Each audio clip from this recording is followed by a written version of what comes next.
হযরতে খাজা কুতুবউদ্দিন বখতিয়ার কাকি রাহমাতুল্লাহি আলাইহি কেমন বড় আল্লাহর ওলি ছিলেন, কেমন বড় বুজুর্গ হযরতে খাজা কুতুবউদ্দিন বখতিয়ার কাকি রাহমাতুল্লাহি আলাইহি। তিনি যখন দুনিয়া থেকে বিদায় নিয়ে চলে যাবেন, সন্তানদেরকে ওসিয়ত করি, আমার আদরের সন্তানেরা শোনো, আমি যখন দুনিয়া থেকে বিদায় নিয়ে চলে যাব, আমার জানাজা যাকে তাকে দিয়া কিন্তু পড়াইবা না, আমার জানাজা তাকে দিয়া পড়াইবা যার ভিতরে গুণ থাকবে চারটা। জুড়ে বলেন কয়টা?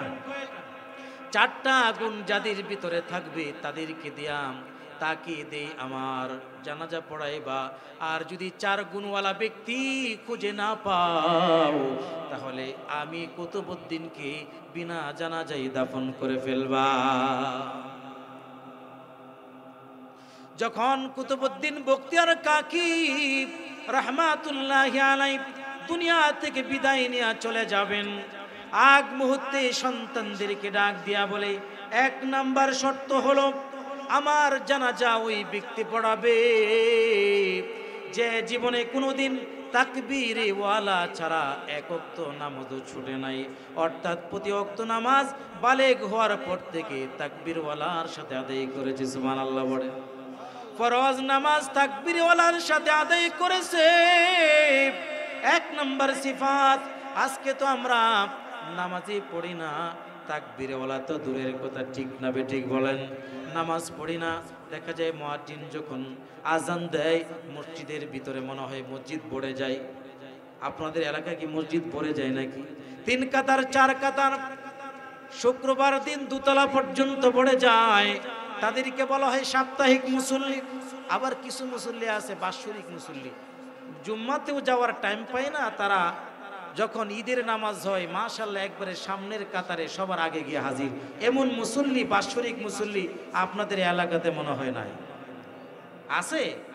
আমার ভাইয়ারা, এক নম্বর শর্ত দিল জীবনে তাকবীরওয়ালা সহ নামাজ ছুটে যায় না বালেগ হওয়ার পর থেকে। 2 নম্বর শর্ত, জীবনে কোনোদিন বালেগ হওয়ার পর থেকে তাহাজ্জুদের নামাজ কাজা করে না। কি বলেন? তাহাজ্জুদের নামাজ আমাদের কাজা টাজা হয়নি? অনেকে চিন্তা করতে, হুজুর পড়ে কি না এটা জিগান, কাজা তো পড়ার কথা। 5 ওয়াক্ত ফরজ নামাজই পড়ি নাই, আবার তাহাজ্জুদের নামাজ। কারণ যে শীতের দিন কম্বলের ভিতর থেকে তো ফজরের নামাজেই বাইর হইতে কষ্ট হয়, আবার তাহাজ্জুদের সময় বাইর হব কিভাবে? আমার ভাইয়েরা, বন্ধুরা, ও সোনার গায়ের যুবক ভাই, আজকে জীবনটাকে বড় দামি মনে করেছো, কম্বলের নিচে থাকাটা বড় দামি মনে করেছ। মরে যাওয়ার পরে তোমাকে কেউ জিজ্ঞেস করবে না নামাজ কেন তুমি ছেড়ে দিলা। এই জন্য কবরে যাওয়ার পরে প্রথমে নামাজের জন্য মায়ের খাইতে হবে। নামাজ কেন পড়ি নাই, আমাদেরকে কবরের ভিতরে মায়ের খাইতে হবে, হাসরের ময়দানেও মায়ের খেতে হবে। আমার ভাইয়েরা, বন্ধুরা, আল্লাহর ওলি ডাক দিয়া বলেন 2 নম্বর শর্ত হলো তাহাজ্জুদের নামাজ জিন্দেগিতেও বালেগ হওয়ার পর থেকে কাজা হয় নাই। 3 নম্বর শর্ত, বালেগ হওয়ার পর থেকে জীবনে কোনোদিন এই চোখ দ্বারাতে পর নারীর দিকে তাকায় না। পর নারীর দিকে জীবনেও কোনোদিন এই চোখ দিয়া তাকায় নাই। এমন বুজুর্গ আপনাদের দরগাবাড়ি এলাকাতে কয়জন আছে বলেন তো? খুঁজে পাওয়া যাবে বাটি চালান দিলে? যে নারী, যুবতী নারী সামনে পাইছে আর তাকায় নাই। অনেকেই বলতে পারে হুজুর একবার না তাকানো জায়েজ আছে। অনেক যুবকরা চিন্তা করে একবার যেহেতু জায়েজ আছে তাহলে এমন তাকানো তাকাইমু, প্রথম একবারের মাথায় 5 মিনিটের আগে আর চোখের পাতিটা দিয়ে দিব না। এরকম যুবক আছে না নাই? আমার ভাইয়ারা, নজরটা হলো এমন নজরে ফুজাত যাকে বলা হয় হঠাৎ দৃষ্টি। চোখটা যখন পড়ো নারীর দিকে চলে যায় সাথে সাথে নিম্নগামী করে ফেলতে হবে। নবীজি সাল্লাল্লাহু আলাইহি ওয়াসাল্লাম বলেন, মান মালা আইনাহু মিনাল হারাম মালা আল্লাহু তাআলা ইয়াউমাল কিয়ামাতি আইনাহু মিনান নার। কোন ব্যক্তি যদি আল্লাহর ভয়ে তাদের চোখে বেগানা নারী থেকে, গুনাহ থেকে হেফাজত করে, আল্লাহ পাক রব্বুল আলামিন কিয়ামতের ময়দানে জাহান্নামের আগুন থেকে বাঁচিয়ে দিবে। আমার ভাইয়েরা, বন্ধুরা, 10,000 রাকাত নফল নামাজ প্রতিদিন আমার পক্ষে কি পড়া সম্ভব? জোরে বলেন। 10,000 রাকাত নফল নামাজ পড়া কি কারো পক্ষে সম্ভব? কোন ব্যক্তি যদি 10,000 রাকাত নফল নামাজের সওয়াব যদি সেকেন্ডে লাভ করতে চায়, কয় সেকেন্ডে? মাত্র 1 সেকেন্ডে কোনো ব্যক্তি যদি 10,000 রাকাত নফল নামাজের সওয়াব পেতে যায়, তাহলে তার জন্য সেকেন্ডের আমলটা জানার দরকার আছে না নাই? 1 সেকেন্ডের একটা আমল বলে দেই, 10,000 রাকাত নফল নামাজের সওয়াব আল্লাহ পাক রব্বুল আলামিন আমাদেরকে দিয়া দিবেন। কি সেই আমল? আপনারা বারগাঁও কাজীপাড়া বাজারে যাওয়ার পরে অথবা যখন তারাও বিশ্ব রোড গেলেন, চিটাগাং রোড গেলেন, গাউসিয়া গেলেন, পরনারী যখন আমাদের চোখের সামনে পড়ে যাবে, চোখ যখন তার দিকে চলে যায়, তখন সাথে সাথে চোখটাকে নিম্নগামী করে ফেলবো। আল্লাহ পাক সাথে সাথে 10,000 রাকাত নফল নামাজের সওয়াব আমাদের আমল নামায় দিয়া দিবেন। সুবহানাল্লাহ। কয় সেকেন্ডের আমল? সেকেন্ডের, চোখের পাতিতে এই আমলটা করবো তো ইনশাআল্লাহ। জোরে বলেন। আমার ভাইয়ারা, আল্লাহর ওলি ডাক দিয়া বলেন, 2 নম্বর সিফাত, জীবনে পর নারীর দিকে তাকাই নাই। 4 নাম্বার হলো জীবনে কোনোদিন আসরের আগে যে 4 রাকাত সুন্নত, এই আসরের আগের 4 রাকাত সুন্নত নামাজ কোনোদিন ছেড়ে দেয় না। আসরের নামাজের আগের যে সুন্নত, এটা কি সুন্নতে মুআক্কাদা নাকি গায়রে মুআক্কাদা বলেন তো? সুন্নতে গায়রে মুআক্কাদা, পড়লে সওয়াব, না পড়লে কোনো কি নাই, গুনাহ নাই। কিন্তু জোহরের আগে, ফজরের আগে যে সুন্নত, এগুলো সুন্নতে মুআক্কাদা, পড়তে হবে, না পড়লে গুনাহ হবে। ঠিক কিনা বলেন? এই 4 নম্বর শর্ত। জীবনে কোনোদিন আসরের আগের যে 4 রাকাত সুন্নত, আসরের আগের এই 4 রাকাত সুন্নত জীবনে কোনোদিন তরক করে নাই। শর্ত হলো কয়টা? আর একটু জোরে বলেন, কয়টা শর্ত? 4টা শর্ত। যখন খাজা কুতুবউদ্দিন কাকি রহমাতুল্লাহি আলাইহি দুনিয়া থেকে বিদায় নিয়ে চলে যায়, জানাজা হাজির হয়ে গেল, হাজার হাজার মানুষ খাজা কুতুবউদ্দিন বখতিয়ার কাকি রহমাতুল্লাহি আলাইহির জানাজা পড়ার জন্য হাজির হয়ে গেল। কত বড় আল্লাহর ওলি ছিলেন! আমরা তো কুতুবউদ্দিন বখতিয়ার কাকির জানাজার দৃশ্য দেখি নাই, দেখলে বুঝতাম কত বড় জানাজার ময়দান। আমরা শাইখুল হাদিস আল্লামা আজিজুল হক রাহমাতুল্লাহি আলাইহির জানাজা নিজের চোখে আমি দেখেছি, জানাজা আদায় করেছি। মুফতি আমিনী রাহমাতুল্লাহি আলাইহির জানাজার দৃশ্য দেখেছি।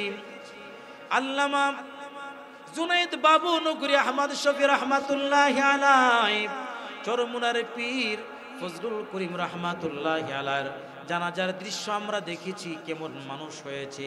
হাজারো মানুষের সামনে সন্তান দাঁড়ায় গেছে, 4 গুণ যাদের ভিতরে থাকবে জানাজা তারাই ওই ব্যক্তি জানাজার ইমামতি করবে, নতবা বিনা জানাজে দাফন করব। 1 নাম্বার শর্ত, জীবনে কোনোদিন তাকবীরে ওয়ালা ছাড়া নামাজ ছুটে নাই। 2 নাম্বার শর্ত, তাহাজ্জুদের নামাজ জীবনে কোনোদিন কাজা হয় নাই।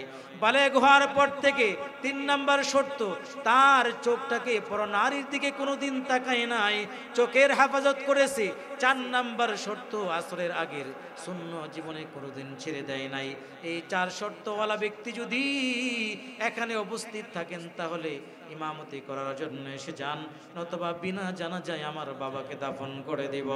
এই কথা বলার পরে পুরা মাঠটা নীরব হয়ে গেল, নিস্তব্ধ হয়ে গেল, কোনো আওয়াজ নাই, কেউ আসে না। সন্তানগুলো সিদ্ধান্ত গ্রহণ করলো, এবার বিনা জানাজায় আমার বাবার লাশটা দাফন করে ফেলবো। লাশটা যখন ধরার জন্য আস্তে আস্তে যখন সন্তানগুলো খাটিয়ার সামনে এসে যায়, দূর থেকে একজন ব্যক্তি মানুষের ভিড় থেকে সামনের দিকে আগাচ্ছে আর ডাক দিয়া বলে, একটু থামো, বিনা জানাজায় তাকে দাফন করতে হবে না, আমি তাকে জানাজার ইমামতি করব। সামনের দিকে হাজির হয়ে যায়, হাজার হাজার মানুষরা তাকায় আছে, এই 4 গুণওয়ালা ব্যক্তি কে, যিনি জানাজার ইমামতি করবেন। সামনের দিকে যখন এসে গেল, এসে দেখে ওই ব্যক্তিটা হলো ওই ব্যক্তি যিনি বর্তমান দিল্লির বাদশাহ শামসুদ্দিন আলতামাস। আল্লাহু আকবার। দিল্লির বর্তমান বাদশাহ শামসুদ্দিন আলতামাস তিনি জানাজার ইমামতি করার জন্য সামনের দিকে এসে গেলেন, জানাজার ইমামতি করাইলেন।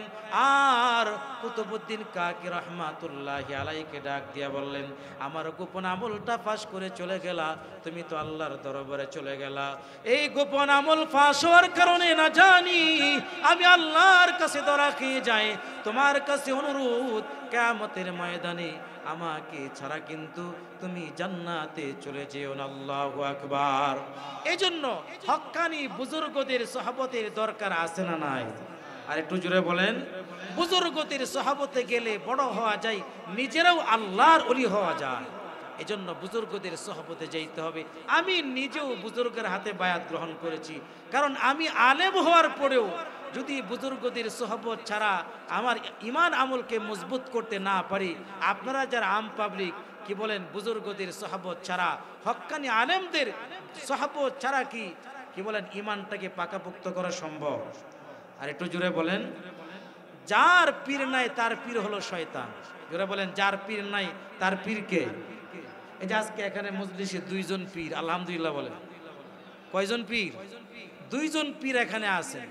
একজন হলেন কিশোরগঞ্জের ঐতিহাসিক শহীদি মসজিদের জামে আমদাদিয়ার খতিব, যিনি জামে আমদাদিয়ার প্রিন্সিপাল যিনি ছিলেন আজহার আলী আনোয়ার শাহ রহমাতুল্লাহি আলাইহি, তার বাবা ছিলেন আতহার আলী রহমাতুল্লাহ আলাইহি। একজন আল্লাহর ওলি ছিলেন আতহার আলী রহমাতুল্লাহ, নাম শুনছেন আপনারা? আল্লাহর ওলি ছিলেন, তার সহবতে তার নিসবতের খলিফা আমাদের আজকের যিনি প্রধান বক্তা মুফতি আল আমিন আরাই হাজারি দামাত বরকাতুহুম, খুশি না বেজার? এরপরে আপনাদের ইমাম সাহেবের কথা আর কি কইম। উনি হলেন, যার আলোচনা আমি করেছিলাম, পৃথিবীর ইতিহাসে একজন বড় পীর ছিলেন যাকে মুস্তাজাবুদ দাওয়া বলা হতো, হাসানুদ্দিন রহমাতুল্লাহি আলাইহি। ওই হাসানুদ্দিন রহমাতুল্লাহি আলাইহির নিসবতের খলিফা হলো আপনাদের ইমাম সাহেব, খুশি না বেজার?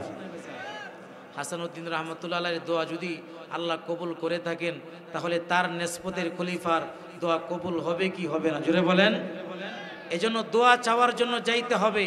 মাঝে মাঝে হুজুরের কাছে আসবেন গোপনে, হুজুর একটু দোয়া করেন। আপনার পীর তো আল্লাহর ওলি ছিলেন, দোয়া কবুল হইতো, যেহেতু তার সহবতে আপনি যদি দোয়া করেন দোয়া কবুল হবে। গোপনে আয়েশা তার কাছে দোয়া চাইবেন। ওলামায়ে কেরামদের কাছ থেকে দোয়া নেওয়া, হাদিয়া দেওয়া, এটা নবীজির সুন্নাত। এটা কার সুন্নাত? নবীজির সুন্নাত। ওলামায়ে কেরামের দরবারে যাব, হাদিয়া তোহফা দিব, তাদের কাছ থেকে দোয়া নিব। যারা আইমে মাসাজিদ, এখানে অনেক মসজিদের ইমামরা এখানে এসেছেন, আমি দেখেছি। আমি সবাইকে অনুরোধ জানাবো, ইমামদেরকে কখনো আর চোখে দেখবেন না। তারা হলো বর্তমান সমাজের বাদশাহ। যদি ইসলামী রাষ্ট্র থাকতো তাহলে কাজী ইমাম সাহেবরাই থাকতো, বিচারাচার ইমাম সাহেবরা করতেন। সুতরাং তাদেরকে শ্রদ্ধা করতে হবে, তাদেরকে সম্মান করতে হবে। আমি আপনাদের ইমাম সাহেবের কাছে বায়াত হয়েছি, কারণ তিনি যেহেতু এত বড় একজন আল্লাহর ওলির সহবতে, তাহলে তার সহবতে থাকলে আমি চিন্তা করেছি আমার ইমানটাকে মজবুত করা যাবে। এজন্য আমি বায়াত গ্রহণ করেছি। এজন্য আপনারা দেখেন বারবার আমি আপনাদের এখানে আসি। কি বলে আমাকে বারবার দেখেন না আপনারা? অনেকে চিন্তা করেন এই হুজুরটারে বারবার দেখি কেন? কারণ যারা হক্কানি বুজুর্গ তাদের দরবারে যত বেশি যাবেন তত ইমানটা মজবুত হবে। এজন্য যখনই আমি সময় পাই তখনই তার কাছে এসে আমি সময় অতিক্রান্ত করি। তাহলে আপনার এলাকায় যে তাকে পাইয়াছেন, এটা তো আপনাদের জন্য বড় সৌভাগ্য। এজন্য হুজুরের কাছে যাব, দোয়া নিব। আর যদি মনে করেন যে আমার ইমান আমলকে হেফাজত করার জন্য হুজুরের হাতে হাত রেখে বায়াত গ্রহণ করে আমিও একজন আল্লাহর ওলি হতে চাই, তাহলে গোপনে গিয়া হুজুরে কাউকে বায়াত করতে চায় না। আমিও নিজে জোর করে বায়াত হয়েছি। যারা উলামায়ে কেরাম বায়াত হয়েছেন তারা জোর করে হয়েছে। আপনিও যদি চিন্তা করেন আমার আমলকে মজবুত করতে হবে, গোপনে গিয়া জোর করে হাত ধরে বলবেন হুজুর আমাকে একটু বায়াত করান, আমাকে সবক দেন কিভাবে আমি আমার ইমানটাকে মজবুত করতে পারি, আমার আমলটাকে বানাইতে পারি। আল্লাহ পাক রব্বুল আলামিন আমাদের সবাইকে কবুল করুক, এই মাহফিলকে কবুল করুক, এই দুই পীর সাহেব হুজুরকে আল্লাহ কবুল করুক। আমরা সকলে পড়ছি আমিন। সর্বশেষ আমার জন্য দোয়া আছে, আপনাদের জন্য দোয়া করে আমার ত্রুটিযুক্ত বক্তৃতার ক্ষমা চেয়ে আপনাদের জীবনের সর্বাঙ্গীন কল্যাণ কামনা করে আজকের মতন এখানেই বিদায়। আসসালামু আলাইকুম।